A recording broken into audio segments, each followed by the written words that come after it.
বন্ধুরা, আসসালামু আলাইকুম ওয়া রাহমাতুল্লাহ। আজ আপনাদের সামনে চমৎকার একটি গল্প উপস্থাপন করছি। ভিডিওতে একটি লাইক দিয়ে চলুন গল্পটি শুরু করি।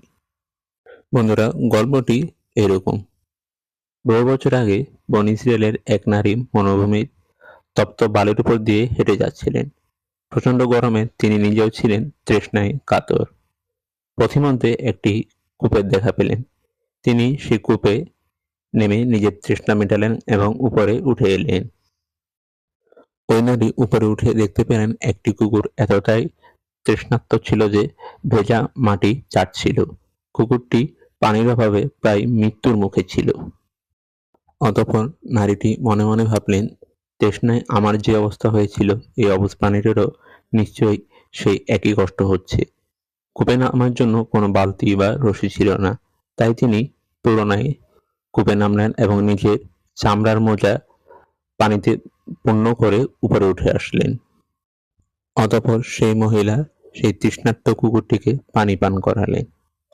প্রিয় বন্ধুরা, গল্পের এই পর্যায়ে রয়েছে মহান আল্লাহর পুরস্কার।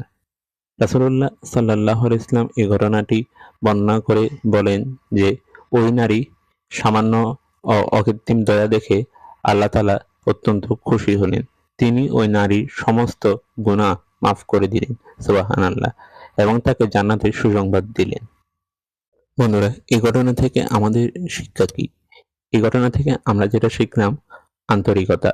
লোক দেখানো বড় ইবাদতের চেয়ে আল্লাহর কাছে সেই ছোট কাজটি বেশি মূল্যবান, যা কেবল তাকে খুশি করার জন্যই হয়। এই গল্পটি হতে ২ নম্বর শিক্ষণীয় বিষয় হচ্ছে, শুধু মানুষের প্রতি নয়, পশুপাখির প্রতিও দয়া করা ইবাদতের একটি বড় অংশ। এরপর ৩ নম্বর শিক্ষণীয় বিষয় হচ্ছে, গুনাহ যত বড়ই হোক না কেন, খাঁটি তওবা এবং একটি নেক আমল আল্লাহর রহমতের দরজা খুলে দিতে পারে। সুবহানাল্লাহ। প্রিয় বন্ধুরা, দয়াবান ব্যক্তির উপর মহান আল্লাহ রাব্বুল আলামিনও দয়া করেন। মহান আল্লাহ তাআলা বলেন, জমিনবাসীর উপর দয়া করো, তবে আসমানবাসীও মহান আল্লাহ তোমাদের উপর দয়া করবেন। তিরমিজি। বন্ধুরা, গল্পটি আজ এখানেই শেষ করছি। গল্পটি আপনার কেমন লাগলো অবশ্যই কমেন্টে জানান। ইউটিউবে সাবস্ক্রাইব এবং ফেসবুকে ফলো করতে ভুলবেন না। আজকের মতো এখানেই বিদায় নিচ্ছি।